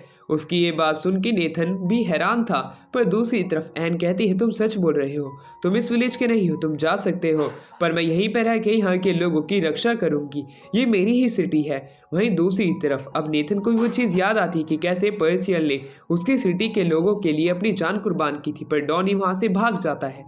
डॉनी तो बचना चाहता था पर पर्सियल दूसरी तरफ आयरनसाइड के ऊपर वापस से अटैक करने के लिए जाता है। पर आयरनसाइड जो कि उसका फादर है और उससे काफी गुना ताकतवर है, वो उसके ऊपर बार बार अटैक करता है। पर्सियल बचते हुए उसके ऊपर वापस से अटैक करने की अपनी पूरी कोशिश करता है, पर उसके सामने आयरनसाइड अपने एक ही हाथ से उसे हरा देता है। उसकी पावर जैसे जैसे बढ़ती जा रही थी, आयरनसाइड भी ताकतवर होते जा रहा था। एन भी उसकी मदद करती है, पर एन बीच में आते ही उसके ऊपर अपनी स्वॉर्ड से जब अटैक करती है वो कामयाब हो जाती है क्योंकि वो उसके ऊपर अपने एक स्लैश का इस्तेमाल करती है, पर उसके कपड़े उसी बीच फट चुके थे। वहीं पे आयरनसाइड कहता है कि मैं वाकई में काफी ज्यादा खुश हूँ मेरी कॉमरेड के बच्चों को इस तरह के ताकतवर योद्धा बनते हुए, पर शायद से तुम गलत जगह पे अटैक कर रही हो, तुम्हें मुझ पे अटैक नहीं करना चाहिए, अगर तुमने मुझ पे अटैक किया तब तुम मारी जाओगी, तुम बच्चों को हराना मेरे बाएं हाथ का खेल है। ये कहने के बाद वो अपने स्वॉर्ड का इस्तेमाल करते हैं, पर तभी बीच में हमें नेथन को आते हुए दिखाया जाता है जो कि अपने पॉइजन का इस्तेमाल कर चुका था आयरनसाइड के ऊपर। आयरनसाइड अपने घुटनों पे आ चुका था। वो गुस्से में कहता है कि शायद से मैंने तुम्हें कम आका था, अब तुम्हें खत्म होना पड़ेगा। ये कहने के बाद काफी सारे वो चमकीले क्रिस्टल उनकी तरफ फेंक देता है। अब वहीं एन का फादर एन को बचाने के लिए बीच में आ जाता है। काफी सारे ब्लास्ट होते हैं, दूर से भी ये ब्लास्ट देखे जा सकते थे। डॉनी ये देख के हैरान था कि हर जगह वो जहाँ पे भी जाए कोई ना कोई मॉन्स्टर मिल जाता। उसके सामने एक छोटा बच्चा और उसकी माँ एक शैतान के सामने थी जहाँ पे शैतान उन्हें मारने की कोशिश कर रहा था। डॉनी अब कंफ्यूज हो जाता, उसे क्या करना चाहिए। तो दूसरी तरफ एन के फादर एन को बचा चुके थे, पर एन के फादर को लग रहा था कि शायद से उसका लास्ट अंत है, क्योंकि वो अपनी बेटी को बाय कर रहा था। पर तभी उसे पता चलता है कि कैसे पर्सियल के मिनियंस ने उनकी जान बचा ली है उन्हें हील करके। पर पर्सियल तो आयरनसाइड के हाथों में था। वहीं आयरनसाइड कहता है कि बच्चे, तुम्हें अपनी जान बचानी चाहिए थी, पर तुम अपने दादा की तरह कैसे हीरो बनने की कोशिश करते हो, इसी बीच तुम अपनी जान गंवा बैठोगे। ये कहने के बाद में वो पर्सियल को मारने जा ही रहा था, पर पर्सियल कहता है कि जब तक मेरा बदला नहीं होगा मैं जब तक नहीं मरने वाला हूँ। उसकी ऐसी बात सुन के खुद आयरनसाइड भी हैरान था। वो उसकी ब्रेवरी की दाद देता है कि वो इतनी सी छोटी उम्र में भी किस तरह की बातें करता है, ये हैरान कर देने वाली है। पर तभी बीच में एन आ जाती है, पर एन को बड़ी ही आसानी से आयरनसाइड एक ही वार में रोक देता है। वहीं दूसरी तरफ जब पर्सियल उसके अटैक को रोकने ही वाला था, अपनी मैजिक की मदद से आयरनसाइड उसके हाथ में अपनी स्वॉर्ड डाल देता है और उसे अब वो टॉर्चर करने लग जाता है। ये चीज़ देखने के बाद में एन कहती है कि आखिरकार तुम किस तरह के बाप हो जो कि अपने ही बच्चे को इस तरह की सजा दे रहे हो। आयरनसाइड दूसरी तरफ अपनी स्वॉर्ड से उसके ऊपर भी अटैक कर देता है, एन के ऊपर। एन अपने आप को नहीं रोक पाती है, वो अब एक ही जगह पे फ्रीज हो चुकी थी। स्वॉर्ड उसके हाथ से गिर जाती है। पर्सियल जब दर्द में करा ही रहा था कि तभी आयरनसाइड कहता है कि अब मुझे तुम्हें खत्म करना पड़ेगा। पिछली बार मैंने तुम्हें जिंदा छोड़ के गलती करी, क्योंकि कुछ ही दिन बाद तुम तो मेरे एक बहुत बड़े प्लान के बीच में आ चुके हो। वो उसके मिनियंस को भगा देता है और वो कहता है कि अब 4 एपोकलिप्स ऑफ नाइट का खेल यहीं खत्म होता है। ये कहने के बाद में वो अपनी स्वॉर्ड से उसकी छाती के आर पार वापिस से कर देता है। इस बार वो दिल के काफी ज्यादा पास में अपना निशाना बनाता है। जितने भी मिनियंस थे वो वहां से चले जाते हैं। नेथन रोने लग जाता है और उसी समय आयरनसाइड कहता है कि अब 4 नाइट्स ऑफ एपोकलिप्स का समय यहीं खत्म होता है। अब ऐसा लगने लग जाता है कि हमारा पर्सियल अब मर चुका है। पर्सियल की सांसें काफी ज्यादा धीमी चल रही थी, तो दूसरी तरफ नेथन उसे खींचते हुए साइड में लेके आता है। वो उसकी सांसें चेक करता है, उसमें अभी भी थोड़ी जान बची थी। वो अपने सोल्यूशन से उसे जगाने की कोशिश करता है, पर उस सोल्यूशन को वो नहीं पी रहा था, इसीलिए एन वो सोल्यूशन पीती है और उसके मुंह में डाल के उसे पिलाने की कोशिश करती है, पर वो उसमें नाकामयाब होती है। अब ऐसा लगने लग जाता है कि पर्सियल की जान बचना नामुमकिन है। सभी लोग काफी ज्यादा रोने लग जाते हैं। एन आयरनसाइड को कहती है कि तुम अपने बच्चे को भी नहीं बख्शे हो, तुमने उसे खत्म कर दिया, वो भी अपने हाथों से। तो दूसरी तरफ हमें उसी माँ और बेटे को दिखाया जाता है जो कि अब डर नहीं रहे थे, क्योंकि वो शैतान हवा के अंदर उड़ रहा था। तो दूसरी तरफ हमें पता चलता है कि डॉनी ने अपने मैजिक का इस्तेमाल किया। अब डॉनी ये प्लान बनाता है, अगर वो सिटी से निकलने की कोशिश करेगा तब वो आखिर में मारा जाएगा, क्योंकि इतने सारे मॉन्स्टर्स हो चुके हैं। पर अगर वो वापस से उसी हवेली के पास में जाता है जहाँ पे पर्सियल, नेथन एंड आयरनसाइड से फाइट करे, तो शायद से वो बच सकता है, क्योंकि वो इतना ज़्यादा ताकतवर नहीं है कि उसे आयरनसाइड से अटैक करके फाइट करनी पड़ेगी। इसलिए वो नॉर्मली उस फॉर्मेशन को तोड़ देगा और उन सभी की जान बचा के यहाँ से भागने में कामयाब हो पाएगा। उसका प्लान काफ़ी ज़्यादा कारगर था, पर उसे क्या पता था दूसरी तरफ खुद पर्सियल की हालत ढीली पड़ी हुई है। पर तभी हमें पर्सियल को दिखाया जाता है जो कि अपने छोटे से मैजिक का इस्तेमाल करता है। ये चीज देखने के बाद में खुद आयरनसाइड भी हैरान था, मौत के मुंह में होने के बावजूद भी कैसे अपने मैजिक का इस्तेमाल कर रहा है। अगर मैंने इसे वापस से जिंदा छोड़ा तभी और भी ज्यादा खतरा बन जाएगा। उसे मारने की कोशिश तो करता है, पर नेथन बीच में आ जाता है। नेथन का पॉइजन जो था आयरनसाइड पे काम करने लग जाता है। आयरनसाइड की पावर अब थोड़ी सी कम हो चुकी थी, इसलिए नेथन इस बार पर्सियल को बचाने के लिए बीच में कूद पड़ा था। आयरनसाइड वापस से अटैक करता है, पर पर्सियल को वापस से नेथन बचा लेता है। नेथन अपनी जान कैसे कुर्बान करने के लिए तैयार था। वो कहता है पर्सियल ने मेरे साथियों की जान बचाई थी, इसलिए मुझे अपनी जान देना इसके लिए वाजिब समझता हूँ। एन भी उसकी मदद करती है पर्सियल की। वहीं पर्सियल जो था अपने साथियों को लड़ता हुआ देख के उसके अंदर विल पावर, एक तरह की आशा, होप वापस से जाग जाती है। वो आयरनसाइड को हराने के बारे में सोचने लग जाता है। और जब नेथन कहता है कि मैं अपना कर्ज चुका रहा हूँ, ये बात तो सुन के पर्सियल की मैजिक पावर और भी ज़्यादा बढ़ जाती है। पर्सियल जो था अब उन सभी को हील करने लग जाता है। वहीं दूसरी तरफ आयरनसाइड ये देखने के बाद काफी ज्यादा हैरान था कि कैसे पर्सियल की मैजिक पावर मल्टीप्लाई हो रही है, एक के बाद उसकी पावर बढ़ रही है। वहीं डॉनी वहां पे आ जाता है। डॉनी आके कहता है बुरे का मुकाबला और बेसहारा को बचाना यही हमारा काम है, क्यों पर्सियल? पर दूसरी तरफ पर्सियल तो नीचे लेटा हुआ था। वो एकदम से देखता है कि पर्सियल इंजर्ड है, पर तभी पर्सियल के छोटे मिनियंस उन्हें घेर लेते हैं और दूसरे ही पल वो सभी उन पर्सियल के मिनियन से घिर जाते हैं। पर तभी आयरनसाइड उन पे अटैक करता है, पर वो आयरनसाइड के अटैक से बच जाते हैं क्योंकि वो अब हवा के अंदर उड़ रहे थे।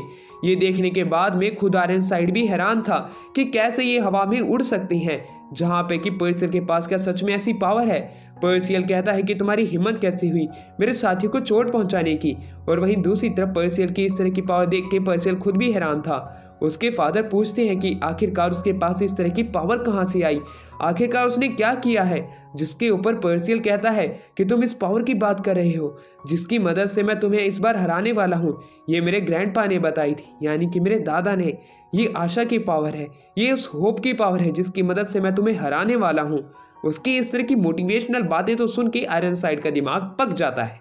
आयरनसाइड कहता है, बच्चे शायद से तुम अपनी औकात से बाहर निकल रहे हो। तुम्हें याद है कैसे मैंने तुम्हें मारा था और तुम्हारे दादा को? शायद से अब मुझे वापस से तुम्हें मारना पड़ेगा। इस बार मैं तुम्हारा खेल अच्छे से खत्म करने वाला हूँ। दूसरी तरफ आम लोगों की फटी पड़ी थी इन शैतानों के चलते, पर उन्हें क्या पता था उनकी जान बचाने के लिए वहां पे एक ताकतवर योद्धा आ जाएगा जो कि अपने एक ही अटैक में एक ही नाइफ से एक एक शैतानों को मार रहा होता है। धीरे धीरे करके सिटीज के एक एक मॉन्स्टर को वो आसानी से मार रहा था। ये चीज देखने के बाद आयरनसाइड का जो मिनियन था वो आयरनसाइड तक ये बात पहुंचा देता है कि यहाँ पे हमारे मॉन्स्टर्स एक एक करके खत्म हो रहे हैं। वहीं दूसरी तरफ वो जब देखने जाता है कि आखिरकार इन्हें कौन खत्म कर रहा है, उसके रोंगटे खड़े हो जाते हैं क्योंकि उसके सामने एक ताकतवर योद्धा था जो कि उसे भी खत्म कर दिया जाता है। पर्सियल ये देखने के बाद कहता है कि अब आयरनसाइड तुम हार मान जाओ, तुम्हारे शैतान मर चुके हैं। वहीं दूसरी तरफ आयरनसाइड जो था अब वो अपनी चाल चलने लग जाता है। वो कहता है कि मैं काफी ज्यादा दुखी हूँ कि मैंने क्यों अपने फादर को मारा और मैंने अपने बच्चे के ऊपर 2 बार हमला करके उसकी जान लेने की कोशिश की। मैं शर्मिंदा हूँ मेरे इस तरह के घिनौने काम के ऊपर। पर्सियल तुम मुझे माफ कर दो। ये कहने के बाद वो अपनी स्वॉर्ड नीचे टेक देता है। वो काफी ज्यादा रोती हुई आवाज में कहता है, पर्सियल अब तुम मेरे पास में आ जाओ, मैं तुम्हें आखिर बार गले लगाना चाहता हूँ क्योंकि किंग आर्थर इस मिशन के फेल होने पे वो मुझे जान से मार देंगे। उसकी इस तरह की बात सुन के पर्सियल को उसके ऊपर यकीन हो जाता है। पर दूसरी तरफ उसकी साथी जो कि एन है, जो कि सच और झूठ का पता लगा सकती थी, वो कहती है ये झूठ बोल रहा है, तुम इसके पास मत जाना, ये तुम्हें मार देगा। पर्सियल को एन की बात पे यकीन हो जाता है, इसलिए वो आगे जाने से इनकार कर देता है, जिसपे आयरनसाइड गुस्से में अपने वापस से 4 कट फिंगर का इस्तेमाल करता है और उनके ऊपर अटैक करने लग जाता है बार बार। पर पर्सियल उड़ते हुए काफी सारी स्पीड के अंदर उसके हर एक अटैक को डॉज कर रहा था। नेथन कहता है कि तुम्हारी स्पीड काफी ज्यादा तेज तो है, पर हम कब तक इसके इस अटैक से बच सकते हैं? एक ना एक बार ये अटैक हम पे लगेगा और हम सभी इंजर्ड हो जाएंगे, हमें इसे रोकना पड़ेगा। उसकी ये बात सुन के पर्सियल कहता है तुम चिंता मत करो। अब वो अपने मिनियंस को नीचे भेज देता है और उनसे काफी सारे पटाखे फोड़ता है और उसी बीच इस चीज का फायदा उठा के वो उसके ऊपर अटैक करने लग जाते हैं क्योंकि वहां पे काफी ज्यादा धुआं फैल चुका था। उसी बीच पर्सियल के फेस पे कट भी लग जाता है। वो एक प्लान बनाते हैं कि एक के पीछे हम एक को रखेंगे। इस तरह का प्लान सुन के वो हैरान थे कि आखिरकार ये क्या चीज की स्ट्रेटेजी है। पर तभी पर्सियल जो था वो डॉनी को अपने पीछे छिपने के लिए कहता है। ऐसा ही वो लोग करते हैं। जैसे ही पर्सियल उसके ऊपर अटैक करने जाता है, वो उसके अटैक से खुद की अटैक को भेड़ देता है, जिसकी मदद से आयरनसाइड को कंफ्यूजन हो जाए। उसी चीज का फायदा उठाते हुए डॉनी उसके ऊपर अटैक करता है और पर्सियल उस फॉर्मेशन को तोड़ देता है, जिसके बाद डॉनी उसी फॉर्मेशन के एक हिस्से को पकड़ लेता है, जिससे कि वो फॉर्मेशन वापिस से ना बनाई जा सके और शैतान को वापिस से यहाँ पे रिइंकार्नेट किया जा सके। उसी दौरान आयरनसाइड का जो नकाब था वो उसके मुंह से हट जाता है, जो कि वो बिल्कुल पर्सियल के दादा की तरह ही लग रहे थे। पर्सियल ये देख के काफी ज्यादा हैरान था। तो दूसरी तरफ आयरनसाइड कहता है कि तुम ऐसा मत समझो कि तुम जीत चुके हो, मैं वापस से इस फॉर्मेशन का हिस्सा उस लड़के से ले लूंगा और उसके बाद में तुम सभी को खत्म कर दूंगा। वो बात अपनी कंप्लीट करने ही वाला था कि तभी वहां पे एक और होली नाइट का हिस्सेदार बंदा आ जाता है, जिसको कि हम शेरलॉक बुलाएंगे। शेरलॉक कहता है कि हमें यहाँ से निकलना पड़ेगा, तुम अपने मिशन में फेल हो चुके हो, जो कि था फॉर्मेशन से यहाँ पे सेक्रीफाइस इकट्ठा करना। तो दूसरा 4 अकॉप्लिक्स के एक हिस्से को यानी कि एक मेंबर को तुमने अपने चंगुल से जाने दिया। और मैं तुम्हें पहले ही यहाँ पे बता देता हूँ कि इस जगह पे शायद से एक ताकतवर बंदा आ चुका है, जो कि 7 डेडली सीन्स या उन्हीं के ही जितने ताकतवर मेंबर की पावर रखता है। अगर हम उनके चंगुल में फंस गए तो शायद से तुम्हारा और मेरा यहाँ से निकलना काफी ज्यादा मुश्किल पड़ जाएगा, इसलिए हमें इसी समय यहाँ से निकलना पड़ेगा। आयरनसाइड इस बात की गंभीरता को समझता है। वो बाकी के फॉर्मेशन के हिस्से को उठाता है और वो अपने साथी यानी कि शेरलॉक के साथ गायब हो जाता है। और पर्सियल नीचे आके कहता है, आखिरकार मैं कैसे उड़ रहा था, कहीं ये मेरे क्लॉक का कमाल तो नहीं है। तो दूसरी तरफ डॉनी कहता है, बेवकूफ, वो तुम्हारी मैजिक ही पावर थी। पर दूसरी तरफ हमारा पर्सियल जो था उनकी बातों पे इतना ज्यादा ध्यान रखने वाला बंदा नहीं था। एन भी काफी ज्यादा हैरान थी कि उन्होंने क्या सच में आयरनसाइड एक होली नाइट को हरा दिया है। पर्सियल दूसरी तरफ अपनी जरूरतमंद चीजें यानी कि क्लीन चीजें करने लग जाता है। एन के फादर एन को गले लगाते हैं, तभी वहां पे सीन आ जाता है। पर्सियल सीन से कहता है कि आखिरकार तुमने किसको भेजा था जिसने शैतानों को खत्म कर दिया। जिसके ऊपर सीन कहता है कि वो तो मेरा बच्चा था, मेरा बच्चा इतना ताकतवर है। इसकी ये बात सुन के एन कहती है, वापस से झूठ बोल रहा है, पर इनमें से कोई मेरी बात यकीन नहीं करेगा। पर्सियल कहता है, अब शायद से मैं वापस उड़ सकता हूँ अपनी क्लॉक की मदद से। वो कोशिश भी करता है उड़ने की, पर उड़ नहीं पा रहा था। नेथन समझ जाता है कि ये बेवकूफ़ है, इसको समझाना मूर्खता ही होगी। तो दूसरी तरफ डॉनी काफ़ी ज़्यादा खुश था कि उसने काफ़ी सारे लोगों की जान बचा ली और वो इन चीज़ों के साथ में अपनी लाइफ और भी ज़्यादा आगे जीना चाहता था। वहीं हमें दिखाया जाता है पर्सियल कैसे अपने फादर को और ग्रैंडपा को कंपेयर कर रहा था एक दूसरे से कि दोनों कितने ज़्यादा एक जैसे दिखते हैं और रोने लग जाता है। दूसरी तरफ हमें दिखाया जाता है आयरनसाइड को किंग आर्थर के सामने। किंग आर्थर कहते हैं कि तुम अपने इस मिशन के अंदर फेल हो चुके हो। तुमने 4 एपोकलिप्स ऑफ नाइट के एक हिस्से जिसका नाम पर्सियल है, तुम्हारे चंगुल से वो भी निकल चुका है। तो तुम्हें किस प्रकार की सज़ा मिलनी चाहिए। जिसके ऊपर आयरनसाइड माफ़ी मांगता है कि उससे गलती हो गई कि उसने उस फॉर्मेशन के हिस्से को जाने दिया और पर्सियल को भी। पर किंग आर्थर उसे सज़ा देने लग जाते हैं और वो बातें कर ही रही थी कि तुम्हें पता है कि हमारी वॉर छिड़ने वाली है और मैं चाहता नहीं हूँ कि एक इस तरह की दुनिया की स्थापना हो जहाँ पे दर्द और पीड़ा हो। मैं एक इस तरह की दुनिया बनाना चाहता हूँ जिसके अंदर दर्द, प्यार, किसी भी तरह की चीज़ ना हो, किसी भी इंसान को किसी चीज़ से गुजरना ना हो। पर तुम जैसे लोग शायद से उस चीज़ के अंदर बाधा बन रहे हो क्योंकि तुम अपने मिशन के अंदर बार बार फेल हो जाते हो। जब भी वो अपनी बात कंप्लीट कर रहा था, वो दूसरी तरफ आयरनसाइड के दर्द को और भी ज़्यादा बढ़ाते जा रहा था और वो कहता है कि हमें जल्द से जल्द उन्हें ख़त्म करना पड़ेगा 4 एपोकलिप्स ऑफ नाइट को, और हमें जल्द से जल्द इस चीज़ का पता लगाना है कि वो सभी लोग कहाँ पे हैं, वरना हमारा प्लान यहाँ पे नष्ट हो जाएगा। उसकी बात सुन के आयरनसाइड उस मिशन को पूरा करने की बात करता है जिसपे किंग आर्थर उसे जिंदा छोड़ने की बात करने लग जाता है। पर उसकी जान जब ही बख्शेगा जब वो उसका एक और मिशन पूरा करेगा, जो कि तब प्रोफेसी को वापस से देखना और उसी के हिसाब से हमारे आगे आने वाले प्लान्स को बनाना। इस तरह की बात को सुन के खुद आयरनसाइड भी हैरान था कि किंग आर्थर को अभी भी डर लग रहा है कहीं वो 4 एपोकलिप्स ऑफ नाइट उनके प्लान के अंदर बाधा ना बन जाए। तो दूसरी तरफ आर्थर उसे मेन मिशन देता है जो कि था उसके लिए दुल्हन ढूंढना। ये बात तो सुन के खुद आयरनसाइड भी हैरान था। तो दूसरी तरफ हमें एन के फादर को दिखाया जाता है। एन के फादर काफ़ी ज़्यादा खुश थे कि उनके सिटी और उनके सिटी के लोग बच चुके हैं और ये सारी चीज़ें पर्सियल को जाती है इसका श्रेय। पर दूसरी तरफ अब हमें दिखाया जाता है सीन जब उन सभी को अपनी आगे की जर्नी पे चलने के लिए बोल ही रही थी कि तभी वहाँ पे हमें दिखाते हैं कि एन आ जाती है। एन वहाँ पे आती है पर उससे पहले उसके फादर बताते हैं कि कैसे एन की मदर जो थी वो आयरनसाइड के साथ काम किया करती थी। आयरनसाइड पहले बहुत ही ज़्यादा भला आदमी था पर वो अब इतना ज़्यादा बुरा बन चुका है जो कि उन्होंने कभी सोचा भी नहीं था। डॉनी ये बात सुन के हैरान था। डॉनी कहता है आयरनसाइड तो बहुत बुरा आदमी है, तुम उसकी तारीफ कैसे कर सकते हो। पर दूसरी तरफ एन जो थी वहाँ पे ड्रैगन बॉल जी की बुल्मा की तरह ड्रेस पहन के आ जाती है। एन के फादर जब उससे बात कर ही रहे थे कि वो जर्नी पे नहीं जा सकती क्योंकि खतरनाक होने वाली है, पर दूसरी तरफ एन कहती है कि वो काफ़ी ज़्यादा कमज़ोर है, वो अपनी इस जगह के लोगों को बचाना चाहती है।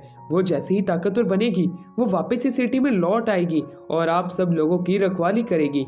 उसके फादर मनाही कर रहे थे कि तभी पर्सियल बीच में जाके कहता है कि अंकल, किसी भी गोथबैडी को किसी भी मिशन पे जाने से आप नहीं रोक सकती हो। ये बात सुन के उसका बाप रोने लग जाता है कि उसकी बेटी जो कि पहले छोटी सी थी वो एक गोथबैडी बन चुकी है, इसलिए वो उसे जाने के लिए हाँ कर देते हैं। अब गोथबैडी के साथ में वो अपने मिशन के लिए तो निकल जाते हैं, पर चलते चलते वो लोग ये सोच रहे थे कि आखिरकार उनकी जर्नी कहाँ पे जाके रुकेगी, क्योंकि वो चल तो दिए हैं पर उनके पास चलने का कोई भी साधन नहीं है, वो पैदल पैदल चल रहे हैं। वहीं दूसरी तरफ सिंह जो था वो उसे समझाता है पर्सियल को, क्योंकि उसके फादर एक आयरनसाइड नाम के होली नाइट है, वो उन पे वापस से ज़रूर अटैक करने आएंगे और वो अभी उतना ताकतवर नहीं हुआ है कि वो उनसे सीधी जाके टक्कर ले सके। पर पर्सियल दूसरी तरफ कहता है कि मैं एक ताकतवर 4 एपोकलिप्स नाइट बनूंगा पर मैं इस पृथ्वी को कभी तबाह नहीं करूंगा। ये कहने के बाद अपने साथियों के साथ जर्नी पे निकल जाता है। चलते चलते उनकी सांसें दुखने लग जाती हैं। उनका शरीर पूरा दर्द से कराह रहा था। पर दूसरी तरफ एन तो घोड़े पे थी। उसके घोड़े को देख के डॉनी कहता, तुम्हारा बाप कितना कंजूस है, हमें तो उसने कोई घोड़ा दिया भी नहीं और तुम्हें दिया भी तो एक गधा दिया। अब फिर हमें उस गधे को दिखाया जाता है जिसे कि एन सिल्विया कहती है। नाम से ये जज नहीं रहा था। वहीं एन कहती है, आखिरकार तुम चिढ़ क्यों रहे हो, ये सिल्विया है, ये काफी ज्यादा अच्छी है। वहीं उन लोगों को पता था कि एन किसी के भी सच या झूठ का पता लगा सकती है, इसलिए उसका दोस्त बनना, वो भी एक गधा, ये काफी ज्यादा आश्चर्यजनक बात है। वहीं दूसरी तरफ पर्सियल, जिसे कि हर चीज अच्छी दिखाई देती है, उसे सभी लोग उसके दोस्त दिखाई पड़ते हैं। वो उस गधे के चाटा मारता है जिसकी वजह से उसे वो गधा दूर फेंक देता है। नेथन उसे लेके चलने लग जाता है। वहीं चलते चलते वहाँ पे एन बात करने लग जाती है कि हम अपनी जर्नी पे तो चल रहे हैं पर हम सीधे सीधे चलते जा रहे हैं। उसी बीच सिल्विया की हालत खराब हो जाती है। सिल्विया नीचे चक्कर खा के गिर जाती है, वो खड़ी नहीं हो पा रही थी। तो दूसरी तरफ सिन जो था वो उसे कहता है, अगर तुम मेरी इस जर्नी के अंदर काफ़ी ज़्यादा दिक्कत पैदा किए तो मैं तुम्हें खा जाऊंगा। ये कह के सिल्विया और भी ज़्यादा डर जाती है। अब एन पूछती है कि आखिरकार हम कहाँ जा रहे हैं, जिसके ऊपर से ये बात जब पता चलती है कि वो 7 डेडली सिंस के मेलेडी के किंगडम में जा रही है। ये बात तो सुन के वो हैरान थी। पर दूसरी तरफ हमारा पर्सियल, जिसे कि 7 डेडली सिंस के बारे में नहीं पता था, वो कहते ये आखिरकार है कौन, जिसके ऊपर सिल्विया आश्चर्यजनक चेहरा बनाती है। उसे कहती है 7 डेडली सिंस वो लोग हैं जिन्होंने डीमन क्लैन से अकेले फाइट की थी और अपनी जगह को बचाया था। उसके बाद से वो उसी जगह पे राज करते हुए आ रहे हैं। उन्हें होली नाइट्स भी कहा जा सकता है। ये बात तो सुन के खुद पर्सियल भी हैरान था। वहीं एन उसे मेलेडी की वो फोटो दिखाती है जो कि उस चीज से सूट नहीं कर रही थी जैसा मेलेडी हकीकत में है। तो पर्सियल कहता है तो ठीक है हम जाने के लिए तो तैयार है, पर हमें जाना किस दिशा में है। जिसके ऊपर एन कहती है ये चीज़ तो मुझे भी नहीं पता है। पर वो अब वहाँ पे 7 डेडली सिंस के बारे में बताती है। क्योंकि मेलेडी उनका टीम कैप्टन है, इसलिए वो आसपास में टीम कैप्टन को ढूंढने लग जाती है। टीम कैप्टन की कैटेगरी में उनके सामने कोई भी फिट नहीं बैठ रहा था, इसलिए वो खुद को टीम कैप्टन बना देती है। ये बात सुनकर डॉनी उसके लिए तालियां बजाने लग जाता है। अब वो कैप्टन बन चुकी है। पर पर्सियल कहता है डैनी को बनना चाहिए। डैनी की हर कोई तारीफ करता है, जिसमें एन कहती तो डैनी तुम ही बताओ हम में से कौन कैप्टन बनेगा, जिस पर डैनी उसे ही कैप्टन बनाता है। पर तभी सीन उनकी बातों को बीच में काटते हुए कहता है अगर हमें जाना है मेलेडी के किंगडम में तब हमें एक जंगल को पार करना पड़ेगा। पर उस जंगल को पार करने से पहले हमें सबसे पहले पास के ही विलेज में थोड़ी देर रुकना पड़ेगा, 1 या 2 दिन। उसके बाद हम अपनी जर्नी शुरू कर देंगे उस जंगल को पार करने की। एन इस चीज़ के लिए मान जाती है और वो लोग टाउन के लिए निकल जाते हैं, जहाँ पे कि सिल्विया भी अब खड़ी हो चुकी थी। तो दूसरी तरफ अब हमें एक हाउसर नाम के बंदे को दिखाया जाता है जो कि काफ़ी ज़्यादा दारू पी रहा था। वहीं लोग उसकी बेइज्जती करने लग जाते हैं। पर जहाँ पे वो दारू पी रहा था उसका मालिक कहता है कि एक होली नाइट है, तुम इसकी बेइज्जती मत करो। फिर हाउसर की कहानी और डॉनी की कहानी दिखाई जाती है, जहाँ पे कि डॉनी जो था वो हाउसर का एक स्टूडेंट रह चुका था, उसका साथी भी था उस ट्रेनिंग के अंदर जिसका नाम एडलिन था। एडलिन जो कि उससे ज़्यादा ताकतवर था, वो उसे हमेशा हरा दिया करता था। हाउसर उसे रोज़ाना कड़ी प्रैक्टिस करने की सलाह देता था, पर डैनी के बस की कुछ भी नहीं थी। इसलिए डैनी जो था वो वहाँ पे रोज़ाना तो प्रैक्टिस किया करता था, पर एक दिन वो उस ट्रेनिंग को छोड़ के भाग जाता है। वो एक टाउन के पास में आ जाते हैं जो कि जंगल के पास में था। वो लोग शॉपिंग पे निकल जाते हैं, जहाँ पे नेथन सबसे पहले ट्यूब बनवाने के लिए जाता है। दूसरी तरफ एन अपनी शॉपिंग के लिए एक जगह पे जाती है। एक एक करके सभी लोग अपनी जगह पे जाने लग जाते हैं। पर पर्सियल 5x30 वाली जगह पे जाता है जहाँ पे लोग ट्रेनिंग कर रहे थे। तो दूसरी तरफ अब हमारा सीन शिफ्ट होता है, जहाँ पे कि हमें सिन को और सिल्विया को एक साथ दिखाया जाता है। वो लोग अब अपने लिए एक इन बुक करने के लिए जाते हैं। इन बुक करने के लिए उन्हें काफ़ी सारे पैसे की ज़रूरत थी और सारे पैसे तो हमारे कैप्टन के पास में है जो कि एन थी। एन आते हुए काफ़ी ज़्यादा शॉपिंग करके आती है, सभी के लिए अलग अलग तरह का सामान भी लेके आई थी। सबसे पहले कपड़े, केटरिंग के लिए अलग सामान और नहाने के लिए सोप और सेंट्स भी। ये सारी चीज़ें देखने के बाद में सिन जो था वो कहता है तुम बेवकूफ़ तो नहीं हो, यह सारी ही लड़कियां बेवकूफ़ होती हैं, क्योंकि इसने सारे के सारे पैसे इन्हीं चीज़ों में वेस्ट कर दिए। उसके पास अब सिर्फ 3 सिल्वर कॉइन थे और इन्हें अगर एक इन बुक करना है तब 20 सिल्वर कॉइन की जरूरत पड़ेगी। इसलिए अब एन को हर कोई डांटने लग जाता है। इसलिए एन कहती है तो मेरे साथ अब पर्सियल जाएगा, क्योंकि पर्सियल ही मेरे साथ पैसे कमा सकता है इन चीज़ों को वापस करके। उसकी ये बात सुन के पर्सियल उसके साथ चलने के लिए तैयार हो जाता है। पर डॉनी उसके चपेट मारता है क्योंकि लड़की की गलती और हमारा पर्सियल जाए, इस चीज़ के ऊपर पर्सियल रहने देता है कि वो चला जाएगा। सभी लोग अपनी अपनी जगह पे निकल पड़ते हैं, जहाँ पे कि डॉनी दारू पीने तो जाता है। पर तभी वहाँ पे उसे हाउसर दिख जाता है जो कि पहले उसका इंस्ट्रक्टर रह चुका था। हाउजर जो था वहाँ पे वो भी दारू पी रहा था। नेथन पूछता है कि आखिरकार तुम दोनों का रिलेशन क्या है, जिसपे हाउजर कहता है होली नाइट की प्रैक्टिस करते हुए ये बंदा भाग गया था, ये डरपोक है और मैं इसका मास्टर हूँ। ये बात सुन के नेथन भी हैरान था। नेथन को पता चलता है कि कैसे डॉनी का जो ये मास्टर है ये इसकी डिकेस्ड मदर यानी कि मरी हुई माँ का एक भाई भी है। तो दूसरी तरफ अब हमें एडलिन को दिखाया जाता है। एडलिन जो था एक बंदी को कहता है तुम हमारे साथियों की अच्छे से खातिरदारी करना, जिसके बाद में हमारा सीन यहाँ से कट हो जाता है और हमारा सीन आता है सीन के ऊपर में, जहाँ पे कि सीन जो था एक जगह पे बैठा हुआ था। वो सिल्विया से बात कर रहा था, कह रहा था कि अगर हमारा मिशन बेकार गया तब मैं तुम्हें वापस से खा जाऊंगा। वो सिल्विया की फाड़ के रखे हुए था। तो दूसरी तरफ अब हमारा सीन शिफ्ट होता है जहाँ पे कि हमें पर्सियल को दिखाया जाता है। पर्सियल ने काफ़ी सारे पैसे जीत लिए थे रेसलिंग मैच के अंदर बैटिंग करके एना के साथ में। अब दूसरी तरफ एन जो थी वो वहाँ से निकलने की बात करने लग जाती है, पर पर्सियल से हर कोई बंदा इंप्रेस हो चुका था इसकी ताकत देख के। तो दूसरी तरफ डॉनी जो था वो हाउजर के साथ में था, जहाँ पे कि हाउजर उसकी बात बात में बेइज्जती कर रहा था, उसके ऊपर कटाक्ष से ताने कस रहा था। नेथन जो था वो उनकी पूरी कहानी जानना चाहता था, जहाँ पे हाउजर उसे खुशी खुशी बताता है। पर तभी उसके हाथ से डॉनी की एक चीज़ गिर जाती है।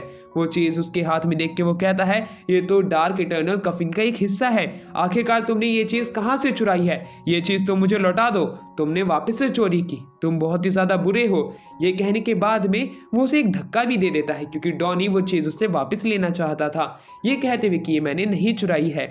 डॉनी अब काफ़ी ज़्यादा गुस्से में आ जाता है हाउजर के इस तरह के बर्ताव को देख के। हाउजर कहता है कि तुम चोर हो और हमेशा चोर रहोगे। उसकी ये बात डॉनी को काफ़ी ज़्यादा बुरी लगती है, क्योंकि ये उसका मामा लगता है और इसका मामा इस तरह का बिहेव कर रहा है, इसलिए वो गुस्से में उस जगह से चला जाता है। अब सिर्फ यहाँ पे बचा था तो नेथन था और हाउजर था। डॉनी रोने लग जाता है, नेथन उसे संभालने की कोशिश तो करता है, पर जैसे ही पर्सियल यहाँ पे आता है वो भाग जाता है। अब पर्सियल के हाथों से वो लोग पैसा भी उठा लेता है हाउजर, और हाउजर जो था वो कहता है ज़रूर ये लोगों ने ही डॉनी को बिगाड़ा होगा। वहीं नेथन जो था वो कहता है तो मैं तुमसे एक चैलेंज करना चाहता हूँ कंपटीशन के अंदर, जिसके ऊपर हाउजर उन्हें फाइट करने से मना कर देता है, क्योंकि वो बच्चों पे हाथ नहीं उठाएगा। पर वहाँ के लोग उन्हें दाव पे चढ़ा देते हैं। वो चने के झाड़ पे चढ़ने ही वाले थे कि नेथन कहता है मैं तुमसे वाइन पीने के कंपटीशन करूंगा, और हम में से जो भी वाइन सबसे ज्यादा पिएगा या सबसे पहले लुढ़क जाएगा वो हार जाएगा, और वाइन जो सबसे ज्यादा पिएगा वो जीत जाएगा, जो कि लास्ट तक टिका रहेगा। इस तरह की चीज में हाउजर सबसे आगे था। वो हमेशा दारू पिया करता था, इसलिए वो पीने की शुरुआत कर देता है, पर नेथन के सामने वो टिक नहीं पाता है, क्योंकि नेथन किसी भी तरह के टॉक्सिक एलिमेंट को अपने शरीर के अंदर बड़ी ही आसानी से हील कर सकता था, इसलिए उसे दारू का नशा नहीं चढ़ रहा था। पर दूसरी तरफ हाउजर जो कि एक नॉर्मल ह्यूमन है, पर पावर उसके पास होली नाइट जैसी है, वो इसका कुछ भी नहीं बिगाड़ पाता है, इसलिए वो एक एक करके पीने लग जाता है और वो हारने लग जाता है। वहीं नेथन ये सारी चीज़ें नोटिस कर रहा था कि यहाँ पे जितनी भी चीज़ें हैं सारी की सारी काफ़ी ज़्यादा रेयर है। यहाँ पे हमने जितनी भी चीज़ें देखी काफ़ी ज़्यादा यूनिक है, इसका मतलब आसपास में ये चीज़ें चुरा के लाई गई है। ये जितने भी लोग हमारे पास में हैं ये सारे के सारे बैंडिट हैं। ये बात सुनते ही वहाँ पे पर्सियल और एन सो जाती हैं। हाउजर वहाँ पे जीतने ही वाला था, क्योंकि उसके आसपास में काफी सारे बैंडिट्स आ जाते हैं। इनका मैच बीच में रुक जाता है। उसी दौरान वहां पे एडलिन आ जाता है। एडलिन जो था वो हाउजर का पहले स्टूडेंट रह चुका था। वहीं पे हाउजर उसे देख के कहता है अच्छा एडलिन तुम यहाँ पे आ गए हो, तुम यहाँ पे क्या करने आए हो।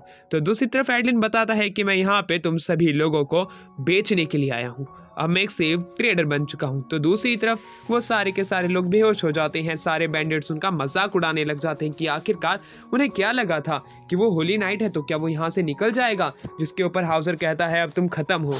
ये कहने के बाद वो उठता ही है कि वो वापस से बेहोश होके उसी जगह पे जोश के साथ में गिर जाता है, और वहीं पे वो टेबल जो थी जो कि रखी हुई थी वो टूट जाती है। शुरुआत में तो नेथन को लगा था शायद से ये कोई मिरेकल करने वाला है, पर ये तो वहाँ पे जलने से पहले ही बुझ गया है।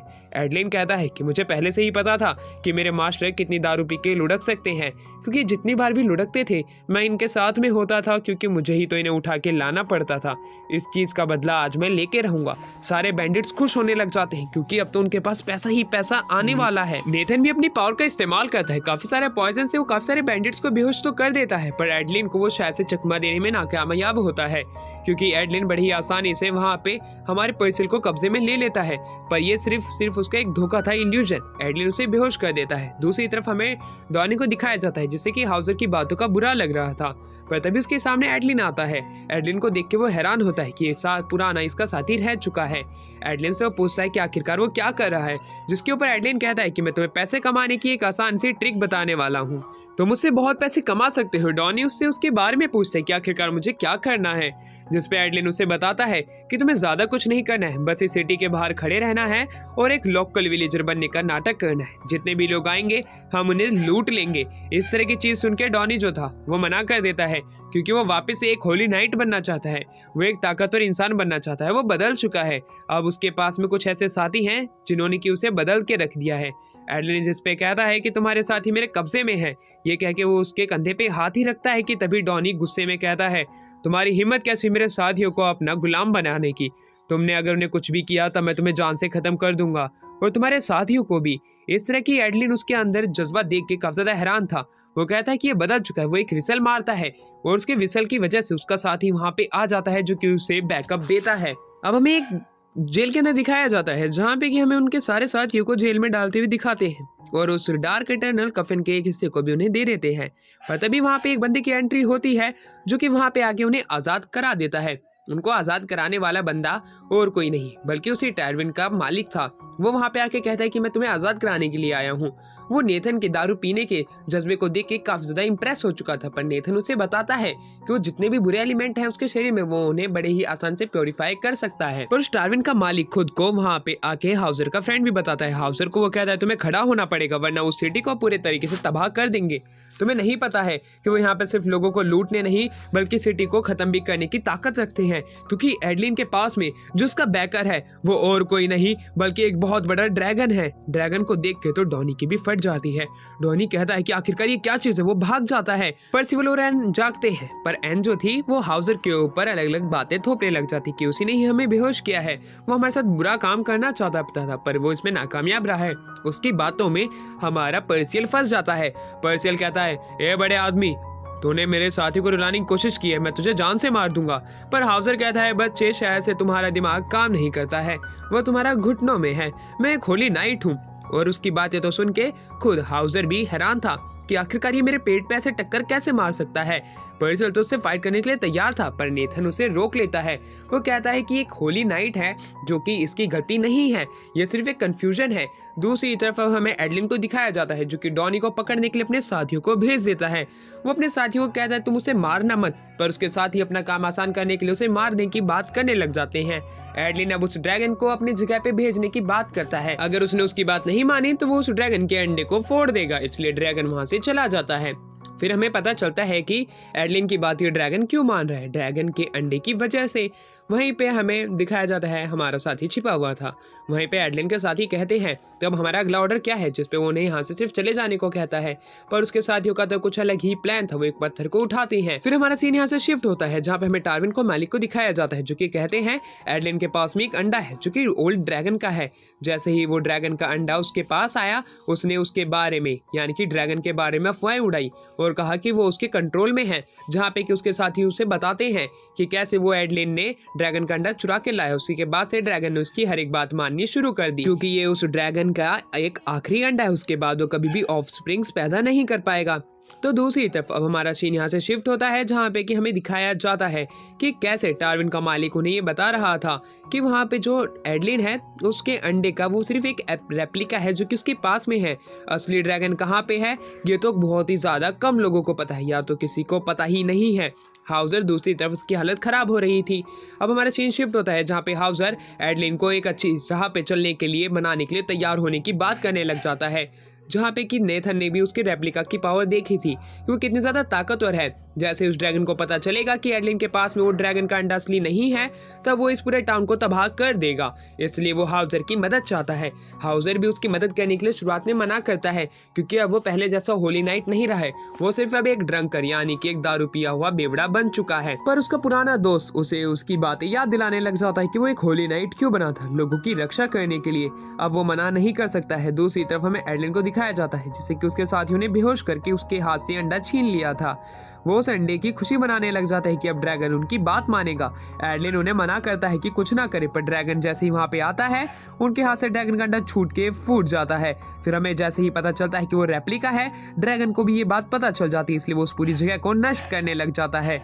जैसे ही जगह नष्ट हो रही थी ये चीज सभी लोगों को पता चल जाती है, यहाँ तक कि डॉनी को भी। डॉनी जो कि एक जगह पे लटका था, उसकी हालत खस्तक चोरी जैसी हो गई थी। उसी दौरान एडलिन भी वहां से भागने की कोशिश करता है ड्रैगन से। तो अब दूसरी तरफ सिन भी जो था वो सिल्विया को बचा के वहां से भागने की कोशिश करता है। सिन कहता है कि इंसान खुद को हर मुसीबत में फंसाने की कोशिश करता है। डार्विन का मालिक हाउजर को ले चलने की बात करने लग जाता है, पर वहां से निकलने की उन्हें जगह दिखाई नहीं दे रही थी। पर जैसे ही वो एक पैसेज को खोलते हैं वहां पे उन्हें एक ड्रैगन मिलता है जो कि उसी ओल्ड ड्रैगन का ऑफ स्प्रिंग है, जिसकी हालत काफी ज्यादा खराब है। नेथन आगे आता है और उसे थोड़ा एग्जामिन करता है और वो सभी लोगों को बताता है ये ड्रैगन का जो ऑफ स्प्रिंग है, यानी कि जो बेटा है, ये मुश्किल से ही 3 दिन जिएगा और ये शायद से 3 दिन भी हमेशा ना जी पाए, यानी कि ये उससे पहले भी मर सकता है। पर अगर ये उसे दवाई दे देगा तो शायद से कुछ दिन जी पाएगा। ये कहने के बाद उसे दवाई भी देता है। पर तभी वहाँ पे सिन सिल्विया के साथ में आ जाता है उन्हें आज़ाद कराने के लिए, और अब वो लोग वहाँ से निकल पड़ते हैं हमारे डर्लिन और साथ में एडलिन को बचाने के लिए। अब हमारा सीन यहाँ से शिफ्ट होता है जहाँ पे कि अब हमें दिखाया जाता है कि पर्सिल जो है वो डॉनी को हाउजर को वही चीज़ दे देता है जो कि उसे डॉनी को देने के लिए कहता है। जहाँ पे कि हमें उसी सीन को दिखाया जाता है पास्ट के, कि कैसे डॉनी जो था हाउजर को और एडलिन को पीछे छोड़ के वहाँ से चला जाता है, क्योंकि उसके बस की नहीं थी एक होली नाइट बनना, क्योंकि उसके पास में वो ताकत नहीं थी जिससे कि वो एक होली नाइट बन सकता है। इसी चीज़ से हाउजर हमेशा से उसके ऊपर गुस्सा है। तो दूसरी तरफ हमें दिखाया जाता है ड्रैगन को कि वो एडलिन को फंसा चुका था एक जगह के ऊपर, जहाँ पे कि डॉनी भी उसका साथ दे रहा था।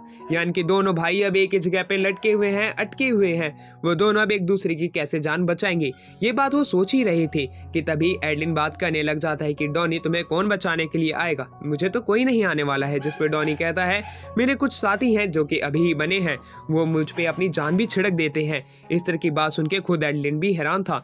तभी एडलिन सोचे कि आखिरकार ये अपनी जान दांव पे लगाने के लिए किन लोगों के तैयार था, पर उसे वैसे ही दिखाई पड़ता है कि एक छोटा सा बच्चा उसकी तरफ भाग रहा है जो कि उन्हें आवाज लगा के कहता है कूद जाओ। ये बात सुन के डॉनी कहता है तुम्हें कूदना पड़ेगा, और वो दोनों कूद जाते हैं। पर तभी ड्रैगन सामने आता है और उनके ऊपर अपनी फायर ब्रीथिंग का इस्तेमाल करता है। पर तभी जो हमारा मेन कैरेक्टर यानी कि पर्सियल था, वो अपने मैजिक का इस्तेमाल करके उन्हें उस फायर ब्रीथिंग अटैक से बचा लेता है। एडलिन ये देख के हैरान था। और इसी के साथ में इस सीरीज का ये पार्ट 1 यही एंड होता है। पार्ट 2 के लिए 5K लाइक का टारगेट जल्द से जल्द पूरा करा दे।